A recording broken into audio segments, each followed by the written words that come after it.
Hello, नमस्कार साथियों। जैसा कि आप सभी को पता है कि इस यूट्यूब चैनल पर आपको उत्कर्ष क्लासेस के द्वारा रेट मॉडल पेपर तैयार किए हैं उनका डिटेल्ड वीडियो सॉल्यूशन करवाया जाता है। तो आज मॉडल पेपर 7 के बारे में डिस्कशन करेंगे,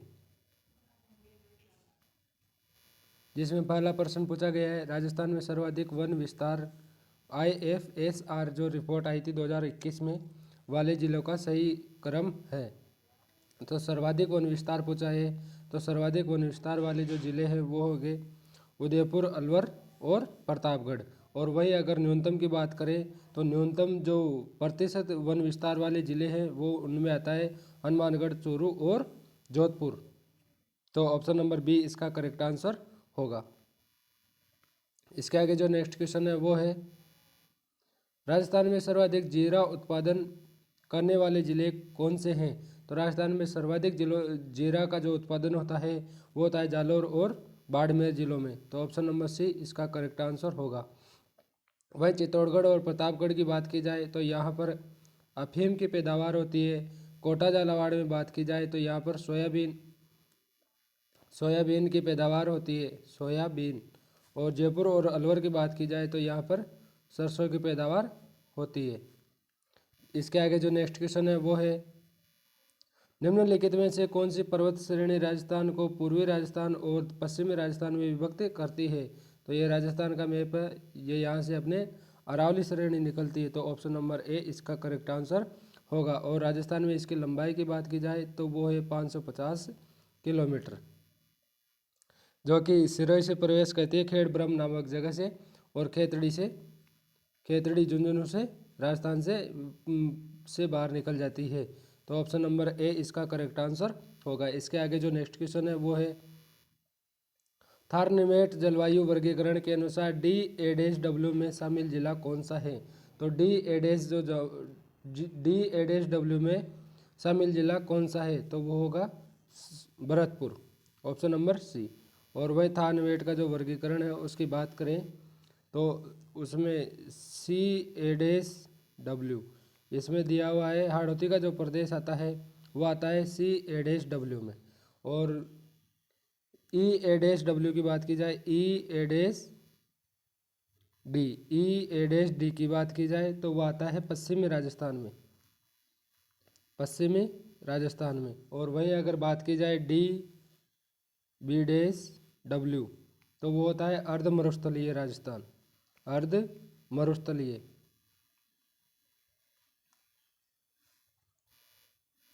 तो ऑप्शन नंबर सी इसका करेक्ट आंसर होगा। इसके आगे जो नेक्स्ट क्वेश्चन है वो है, बेड़च मैनाल नदी किस नदी की सहायक नदी है। तो बेड़च और जो मैनाल नदी है वो है बनास नदी की सहायक नदी है। ऑप्शन नंबर ए इसका करेक्ट आंसर होगा। इसके आगे जो नेक्स्ट क्वेश्चन है वो है, पवन की दिशा में समानांतर या अनुदिश निर्मित होने वाले बालू का स्तूप कौन से हैं। तो पवन की दिशा में जो निर्मित होते हैं वो होते हैं अनुदैर्ध्य। वही अनुप्रस्थ की बात की जाए तो वो बिल्कुल लंबवत 90 डिग्री पर इनका निर्माण होता है। बरखान की बात की जाए, जब हवा भंवरदार प्रकार की हवा चले तब बरखान या जो अर्धचंद्राकार टाइप के रेत के टीलों बालू का स्तूपों का निर्माण होता है। वहीं तारा बालू का स्तूपों की बात की जाए तो तारा बालू का स्तूप बिल्कुल तारे के शेप में इनका निर्माण होता है, उनको तारा बालू का स्तूप कहा जाता है। तो ऑप्शन नंबर ए इसका करेक्ट आंसर होगा। इसके आगे नेक्स्ट क्वेश्चन है, राजस्थान में असुमेलित युग्म कौन सा है। निम्नलिखित में से असुमेलित युग्म पूछा है। तो एक तरफ संरक्षित क्षेत्र दिए हुए हैं, दूसरी तरफ संबंधित जिला दिया हुआ है। तो रणखार है जालौर में, जो कि 16वां कंजर्वेशन रिजर्व था। शाहबाद बारा में है, शाकंभरी झुंझुनू में है, बंसिल खेतड़ी जो कि सीकर में नहीं है, यह झुंझुनू में स्थित है, झुंझुनू में। तो ऑप्शन नंबर ए इसका करेक्ट आंसर होगा। इसके आगे जो नेक्स्ट क्वेश्चन है वो है, निम्नलिखित में से नवीन भूरी मृदा का विस्तार राजस्थान के किन जिलों में है। तो नवीन भूरी मृदा पूछा है, तो इनका जो विस्तार है वो है भीलवाड़ा अजमेर में। वहीं डूंगरपुर बांसवाड़ा की बात की जाए तो वहाँ पर है लाल लोमी मृदा। और बीकानेर और जैसलमेर की बात की जाए तो यहाँ पर है भूरी रेतीली मृदा। और वहीं उदयपुर और कोटा की बात की जाए तो यहाँ पर पर्वतीय मृदा या जो काली मृदा है उस टाइप की मृदा है। काली और पर्वतीय मृदा। उदयपुर कोटा में, डूंगरपुर बांसवाड़ा में लाल लोमी है, और नवीनपुरी जो मृदा है वो भीलवाड़ा और अजमेर में है। तो ऑप्शन नंबर सी इसका करेक्ट आंसर होगा। इसके आगे जो नेक्स्ट क्वेश्चन है वो है, वर्ष 2011 की जनगणना के अनुसार राजस्थान में ग्रामीण जनसंख्या का प्रतिशत है। ग्रामीण जनसंख्या का कितना प्रतिशत था? तो वो था 75.10, और इसी के साथ में जो 24.9% थी वो शहरी जनसंख्या थी। अगर वही बात की जाए तो ऐसा कौन सा जिला है जहाँ पर सर्वाधिक ग्रामीण जनसंख्या है? तो अगर सर्वाधिक पूछा जाए तो वो है डूंगरपुर। और अगर न्यूनतम की बात की जाए, न्यूनतम ग्रामीण जनसंख्या, तो वो है कोटा में। ये जिलों का भी ध्यान रखें क्योंकि ये भी बहुत सी बार कंपटीशन एग्जाम्स में पूछे जा चुके हैं। इसके आगे जो नेक्स्ट क्वेश्चन है वो है, आगोरिया सोलर पावर प्रोजेक्ट किस जिले में स्थित है? तो आगोरिया जो है वो है बाड़मेर में। ऑप्शन नंबर बी इसका करेक्ट आंसर होगा। वहीं अगर बात की जाए झुंझुनू, तो झुंझुनू में है गौरी। नागौर की बात की जाए तो नागौर में है खियूसर। और अगर वही बात की जाए जैसलमेर की, तो जैसलमेर में मोकला। और जो जोधपुर में बचा है वो है धूनिया। अगर पूछा जाए धूनिया तो धूनिया जो है वो है जोधपुर में। इस प्रकार राजस्थान में पाँच सोलर पावर प्रोजेक्ट है। इसके आगे जो नेक्स्ट क्वेश्चन है वो है, निम्नलिखित में से मैग्नीज की खान कौन सी है? तो मैग्नीज की जो खान है वो है इनमें से ऑप्शन नंबर बी इसका करेक्ट आंसर होगा, कांसला। इसके अलावा अगर बात की जाए तो वो है कालाकोटा, लीलवाना, ये बांसवाड़ा में है जहाँ पर से मैग्नीज निकाला जाता है। वहीं बात की जाए मोरिजा वानोला, तो ये है रॉक फास्फेट। वहीं डाबला सिंगाना की बात की जाए ये है तांबे की। इस प्रकार ऑप्शन नंबर बी इसका करेक्ट आंसर होगा। इसके आगे नेक्स्ट क्वेश्चन है, निम्नलिखित में से कोतवाल किस जनजाति का मुखिया होता है? तो इसमें पूछा है कि कोतवाल कौन सी जनजाति का? तो कोतवाल होता है सहरिया जनजाति का। वहीं अगर बात की जाए तो भील जनजाति का, तो भील जनजाति का जो मुखिया होता है वो कहलाता है गमेती। डामोर जनजाति की बात की जाए तो डामोर जनजाति का जो कहलाता है वो कहलाता है मुकी। गरासिया जनजाति की बात की जाए तो वो कहलाता है सहलोत। और मीणा या जो कंजरों की बात की जाए तो वो कहलाता है पटेल। मीणा या मीणाओं में जो कहलाता है परिवार का मुखिया वो पटेल कहलाता है। तो ऑप्शन नंबर सी इसका करेक्ट आंसर होगा। इसके आगे जो नेक्स्ट क्वेश्चन है वो है, राष्ट्रीय राजमार्ग 3 का नया नंबर कौन सा है? तो राष्ट्रीय राजमार्ग जो 3 है उसका नया नंबर 44 है। और जो NH 44 है वो राजस्थान के धौलपुर जिले से होकर गुजरता है। वहीं अगर बात की जाए तो NH 52 है। NH 52 जो पहले पे NH 11, 12 और 65 इन तीनों को मिलाकर NH 52 नाम दिया गया है। और वही बात की जाए तो NH जो पहले 14 और 12 था उसका नामकरण NH 25 किया गया है। इसके आगे जो नेक्स्ट क्वेश्चन है वो दिया हुआ है, जनगणना 2011 के अनुसार राजस्थान में सर्वाधिक अनुसूचित जनजाति प्रतिशत वाले जिले का सही युग्म है। तो अनुसूचित जनजाति सर्वाधिक कहाँ पर है? यानी कि SC। तो सर्वाधिक प्रतिशत की बात करें तो वह है बांसवाड़ा डूंगरपुर में। वहीं अगर न्यूनतम की बात की जाए तो न्यूनतम है बीकानेर और नागौर में। तो ऑप्शन नंबर बी इसका करेक्ट आंसर होगा। इसके आगे जो नेक्स्ट क्वेश्चन है वो है, नारायण सागर बांध किस जिले में स्थित है? तो नारायण सागर जो बांध है वो अजमेर जिले में स्थित है। वही भीलवाड़ा की बात की जाए तो भीलवाड़ा में अडवाण बांध। डूंगरपुर में बात की जाए तो वहाँ पर है गेब सागर। वहीं दौसा की बात की जाए तो दौसा में है माधो सागर। इसके आगे जो नेक्स्ट क्वेश्चन है वो है, राजस्थान में मार्च 2021 तक सड़कों की लंबाई कितनी है? तो राजस्थान में ये जो क्वेश्चन है वो आर्थिक समीक्षा से है और बजट 2021 जो 2021 में बजट आया था उससे संबंधित है, 2022 में। तो इसमें जो करेक्ट आंसर होगा वो होगा 2,72,959 किलोमीटर। ऑप्शन नंबर सी इसका करेक्ट आंसर होगा। इसके आगे जो नेक्स्ट क्वेश्चन है वो है, स्टेपी तुल्य वनस्पति किस जलवायु प्रदेश में पाई जाती है? तो स्टेपी तुल्य जो वनस्पति है वो पाई जाती है BSHW, ऑप्शन नंबर डी इसका करेक्ट आंसर होगा। भाई अगर बात की जाए सवाना तुल्य वनस्पति की, सवाना तुल्य वनस्पति की बात की जाए तो वो पाई जाती है सवाना तुल्य AW में। और वहीं बात की जाए BWHW में तो यहाँ पर पाई जाती है मरुद्भिद प्रकार की। किस प्रकार की पाई जाती है? मरुद्भिद प्रकार की वनस्पति पाई जाती है। सवाना तुल्य जो पाई जाती है वो पाई जाती है AW में। इसके आगे जो नेक्स्ट क्वेश्चन है वो है निम्नलिखित में से राज्य में सोयाबीन का प्रमुख उत्पादक जिले हैं। तो सोयाबीन जो होता है वो होता है हाड़ौती प्रदेश में। और अब इनमें से ऐसा कौन से जिले हैं जो हाड़ौती प्रदेश का समूह है? तो कोटा, बारा, झालावाड़। तो ऑप्शन नंबर बी इसका करेक्ट आंसर होगा। इसके आगे जो नेक्स्ट क्वेश्चन है वो एक तरफ सभ्यता है और दूसरी तरफ उनकी लोकेशन दी हुई है। तो उनमें से असम्मिलित का अपने को चयन करना है। तो कालीबंगा है वो हनुमानगढ़ में, बिल्कुल सही है। आहड़ जो है उदयपुर में है। गणेश्वर सीकर में है। बेराट टोंक में नहीं है, बेराट है जयपुर में। वही टोंक की बात की जाए तो टोंक में है रेड, जिसे राजस्थान का टाटा नगर कहते हैं, और एक है नगर। ये दोनों जगह टोंक में है। इसके आगे जो नेक्स्ट क्वेश्चन है वो है मोर्णोत नैणसी ने गुर्जर प्रतिहारों की कितनी शाखाओं का उल्लेख किया है? तो मोर्णोत नैणसी था, उन्होंने गुर्जर प्रतिहारों की 26 शाखाओं का उल्लेख किया है। तो ऑप्शन नंबर बी इसका करेक्ट आंसर होगा। इसके आगे जो नेक्स्ट क्वेश्चन है वो है महाराणा कुंभा के विरुद्ध चंपानेर की संधि कब हुई थी? तो चंपानेर की संधि हुई थी 1456 में। ऑप्शन नंबर डी इसका करेक्ट आंसर होगा। तो और यह किन किन के मध्य हुई थी? यह हुई थी महमूद खिलजी जो कि मालवा का सूबेदार था, और एक तरफ गुजरात का सूबेदार था, गुजरात का था कुतुबुद्दीन।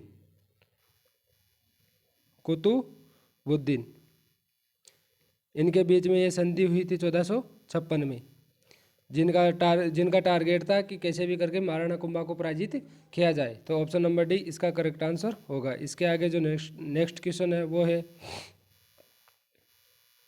किस चौहान शासक ने पुष्कर में वराह मंदिर का निर्माण करवाया? तो पुष्कर में वराह मंदिर का निर्माण करवाया था अणोराज ने। ऑप्शन नंबर सी इसका करेक्ट आंसर होगा। वहीं बीसल देव की बात की जाए तो बीसल देव ने बीसलपुर की स्थापना की थी। अजयराज की बात की जाए तो अजयराज ने अजमेर की स्थापना की थी। अणोराज ने पुष्कर में एक तो वराह मंदिर का निर्माण करवाया था, और जो आनासागर झील थी, आनासागर झील का जो निर्माण करता था वो भी अणोराज ही था। तो ऑप्शन नंबर सी इसका करेक्ट आंसर होगा। इसके आगे जो नेक्स्ट क्वेश्चन है वो है राव जेतसिंह रोछंद नामक ग्रंथ में किस शासक को कलयुग का करण कहा गया है? तो राव जेतसिंह रो जो छंद था वो लिखा गया था बीटू सूजा के द्वारा, और बीटू सूजा बीकानेर का था। तो इनमें से कौन सा शासक है जो बीकानेर का है? क्योंकि जो अपने इलाके की ही ज़्यादा प्रशंसा करेगा। तो ऑप्शन नंबर डी इसका करेक्ट आंसर होगा, राव लूणकरण, जिसको राजपुता ने कलयुग का करण कहा था। तो ऑप्शन नंबर डी इसका करेक्ट आंसर होगा। इसके अलावा अगर बात की जाए तो लूणकरण जी की जो मृत्यु हुई थी वो हुई थी 1526 में, डोसी का युद्ध लड़ते हुए मारा गया था। इसके आगे जो नेक्स्ट क्वेश्चन है वो है जयसिंह कारिका नामक ज्योतिष ग्रंथ की रचना किसने की थी? तो जयसिंह कारिका नामक जो ज्योतिष ग्रंथ थी उसकी रचना सवाई जयसिंह के द्वारा की गई थी। इसके अलावा जो सवाई जयसिंह था उसके द्वारा लिखी गई थी जीज मोहम्मद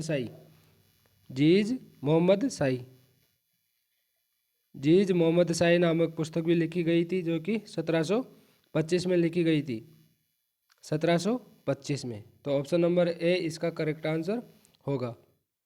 इसके आगे जो नेक्स्ट क्वेश्चन है वो है करौली के किस शासक ने 1817 ईस्वी में अंग्रेजों से संधि कर उनकी अधीनता स्वीकार कर ली थी? तो करौली का जो शासक था वो था हरबख्श पाल। ऑप्शन नंबर सी इसका करेक्ट आंसर होगा। वही अगर क्रांति की बात की जाए तो करौली में क्रांति के समय जो शासक था वो था मदनपाल। 1857 की क्रांति के समय शासक की बात की जाए तो मदनपाल था, जो कि अंग्रेजों का सबसे ज़्यादा फेवर लिया करता था। इसके आगे जो नेक्स्ट क्वेश्चन है वो है टोंक राज्य की स्थापना किसके द्वारा की गई थी? तो टोंक राज्य की स्थापना अमीर खां पिंडारी के द्वारा सन 1818 में की गई थी, और अमीर खां पिंडारी ही वह व्यक्ति था जिसने ब्रिटिश ईस्ट इंडिया कंपनी से संधि की थी। और टोंक एकमात्र ऐसी रियासत थी जिस पर मुस्लिम शासकों ने राज किया था। इसके आगे जो नेक्स्ट क्वेश्चन है वो है राजवी, सरदार, मुतसद्दी, गनायत आदि किस रियासत में सामंतों की श्रेणियाँ थी? तो ये थी मारवाड़ में। तो ऑप्शन नंबर डी इसका करेक्ट आंसर होगा। नेक्स्ट क्वेश्चन है जोधपुर के महाराजा ने क्रांतिकारियों का दमन करने हेतु किसके नेतृत्व में एक सेना आवा भेजी थी? तो आवा भेजी थी सिंघवी कुशलराज के नेतृत्व में। सिंघवी कुशलराज के नेतृत्व में सेना भेजी थी। और जो 9 नवंबर 8 सितंबर 1857 को आवा के ठाकुर कुशाल सिंह और सिंघवी कुशलराज के मध्य लड़ाई होती है, जिसमें अनार सिंह मारा जाता है। अनार सिंह, इस युद्ध में अनार सिंह मारा जाता है तथा सिंघवी जो कुशलराज था वो कैसे भी बचकर भाग जाता है। इसके आगे जो नेक्स्ट क्वेश्चन है वो है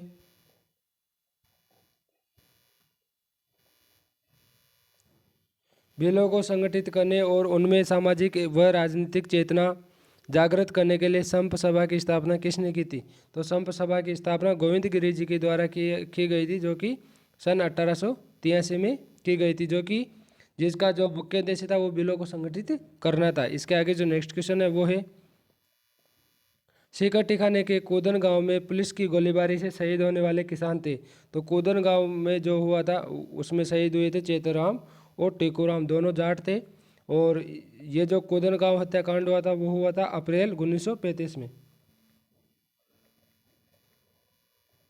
अप्रैल 1935 में। और अगर पूछा जाए कि राजस्थान का ऐसा कौन सा हत्याकांड है जिसकी चर्चा ब्रिटिश संसद में हुई थी, तो वो होती कूदन गांव में। इसकी जो चर्चा थी वो ब्रिटिश संसद में भी आवाज़ उठी थी।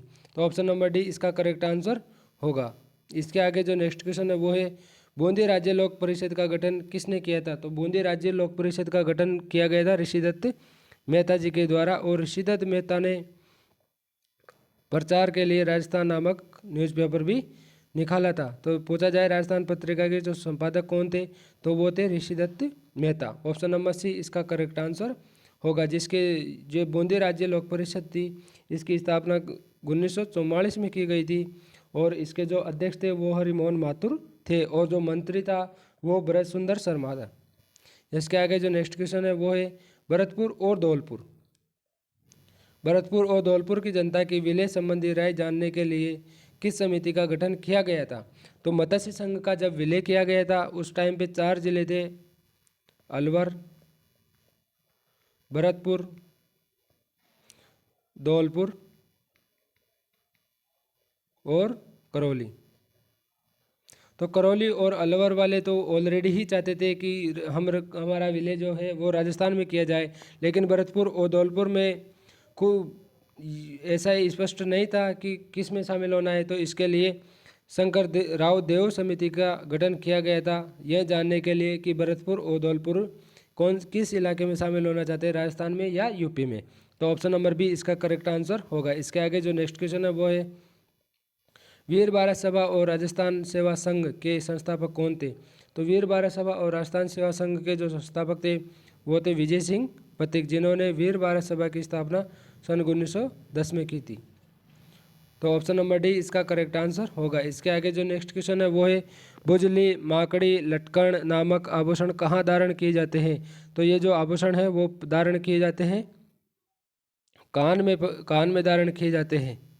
तो ऑप्शन नंबर बी इसका करेक्ट आंसर होगा। इसके आगे जो नेक्स्ट क्वेश्चन है वो है कौन से लोक देवता जैसलमेर के राव राणंग देव भाटी से युद्ध करते हुए वीर गति को प्राप्त हुए? तो वो थे Mehaji Mangalia. Option number B इसका करेक्ट आंसर होगा। और वही बात की जाए मेहाजी मांगलिया की, तो ये जोधपुर में जो शासक था राव चोंडा के समकालीन थे।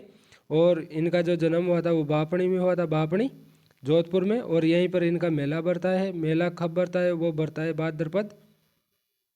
भाद्रपद कृष्ण अष्टमी को मेला बढ़ता है। तो ऑप्शन नंबर बी इसका करेक्ट आंसर होगा। इसके आगे जो नेक्स्ट क्वेश्चन है वो है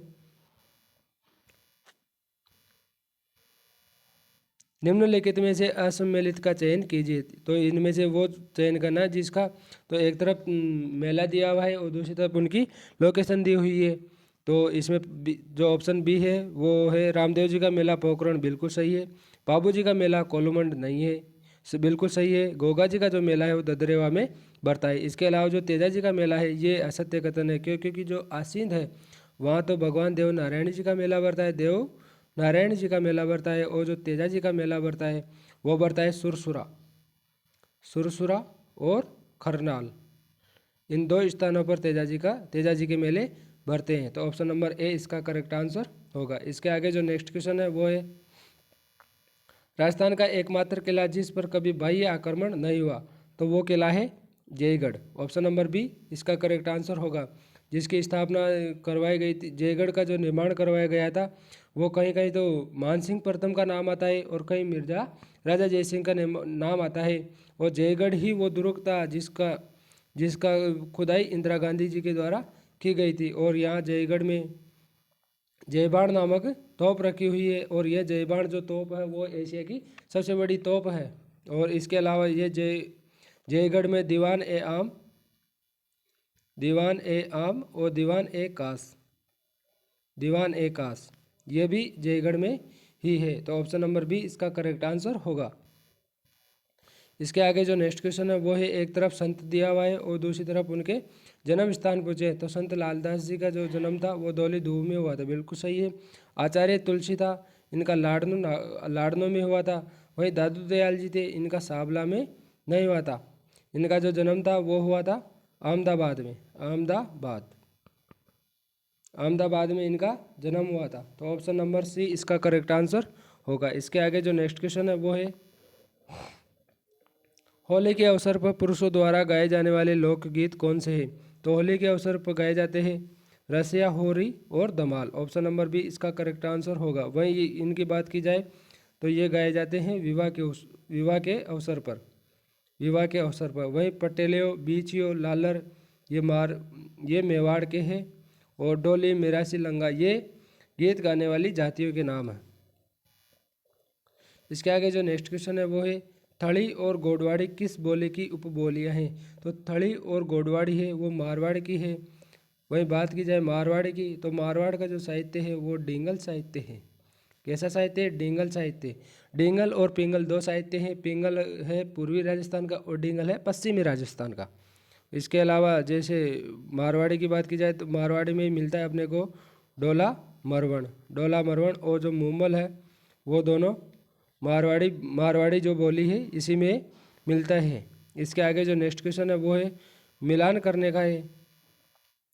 तो राज रत्नाकर थी वो पुस्तक किसके द्वारा लिखी गई थी? तो राज रत्नाकर जो पुस्तक थी वो सदाशिव के द्वारा लिखी गई थी। यानी एक के साथ 3 होगा, तो ऑप्शन नंबर सी इसका करेक्ट आंसर होगा। वहीं बात की जाए समराई इच्छका कहा कि रचना किसके द्वारा की गई थी? तो की गई थी जैन आचार्य हरिभद्र सूर्य के द्वारा की गई थी। वहीं प्रताप रासो था वो जाचक जीवन के द्वारा लिखी गई थी। सूरज प्रकाश था वो कर्णिदान के द्वारा लिखा गया था। तो ऑप्शन नंबर सी इसका करेक्ट आंसर होगा। इसके आगे जो नेक्स्ट क्वेश्चन है वो है विवाहित स्त्री द्वारा कार्तिक माह के कृष्ण पक्ष की चतुर्थी को अपने पति की दीर्घायु के लिए निम्न में से कौन सा त्यौहार मनाया जाता है? तो वो मनाया जाता है करवा चौथ मनाया जाता है। वहीं बात की जाए गोपाष्टमी की तो गोपाष्टमी जो है वो कार्तिक शुक्ल अष्टमी को मनाया जाता है। वहीं राधा अष्टमी की बात की जाए तो ये वहीं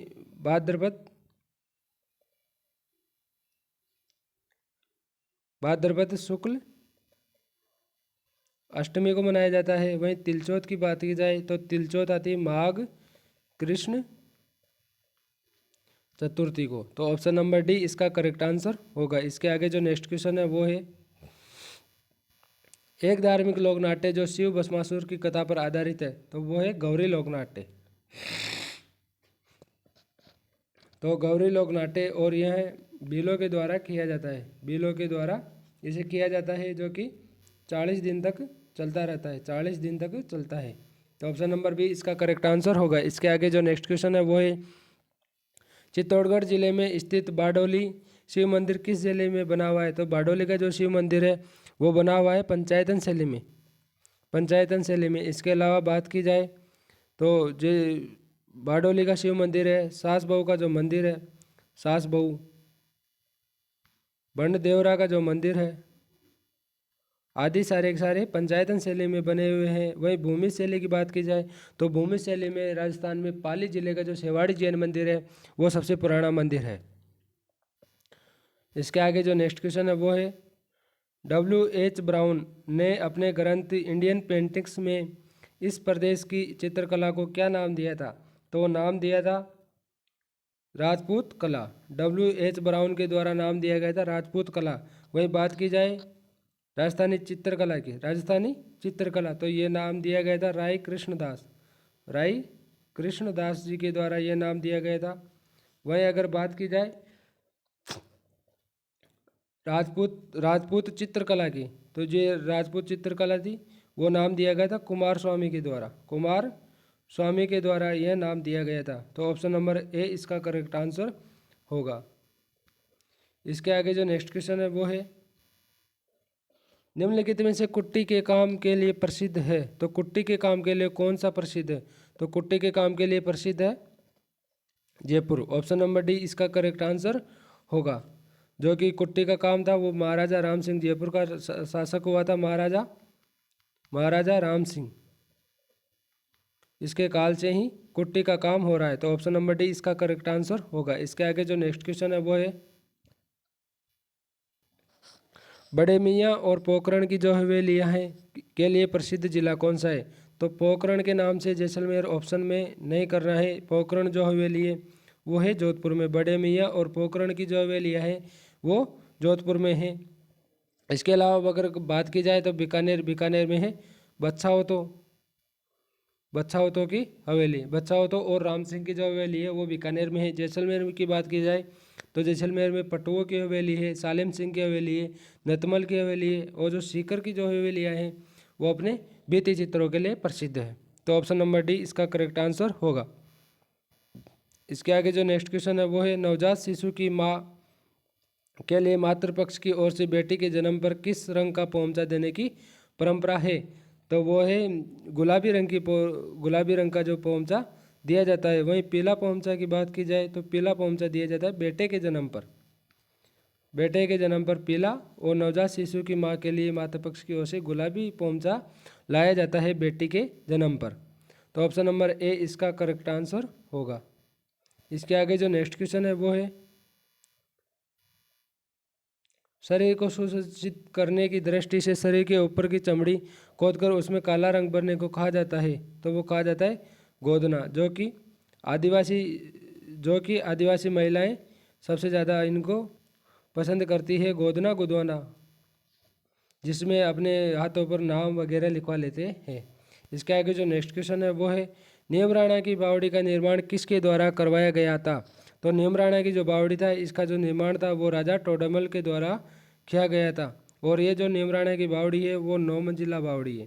कितनी मंजिला बावड़ी है? 9 मंजिला बावड़ी है। तो ऑप्शन नंबर सी इसका करेक्ट आंसर होगा। इसके आगे जो नेक्स्ट क्वेश्चन है वो है राजस्थान विधानसभा में प्रथम सरकारी मुख्य सचेतक कौन थे? तो प्रथम सरकारी मुख्य सचेतक थे Mathuradas Mathur. Option number C इसका करेक्ट आंसर होगा। वहीं अगर अभी की जो 15वीं विधानसभा है, 15वीं जो विधानसभा है इसमें मुख्य सचेतक की बात की जाए तो 15वीं विधानसभा में मुख्य सचेतक है महेश जोशी मुख्य सचेतक है। और वहीं उप सचेतक की बात की जाए तो वो है महेंद्र चौधरी, जो कि नागौर के विधायक है, नागौर जिले से विधायक है। वर्तमान राजस्थान सरकार में निर्वाचन विभाग, संसदीय कार्य विभाग के कैबिनेट मंत्री कौन है?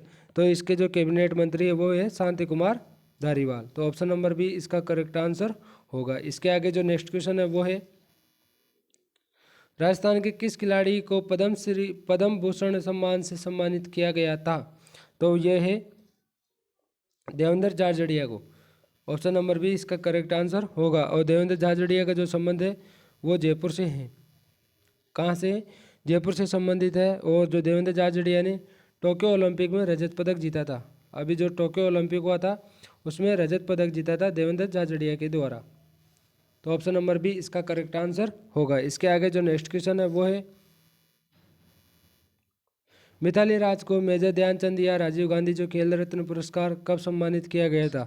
तो इनको किया गया था 2021 में। ऑप्शन नंबर डी इसका करेक्ट आंसर होगा। और जो मिताली राज है उसका जो संबंध है वो राजस्थान के जोधपुर जिले से है, जोधपुर जिले से, जो कि अधिकांश महिला क्रिकेट टीम की कप्तान रह चुके हैं मिताली राज। इसके आगे जो नेक्स्ट क्वेश्चन है वो है,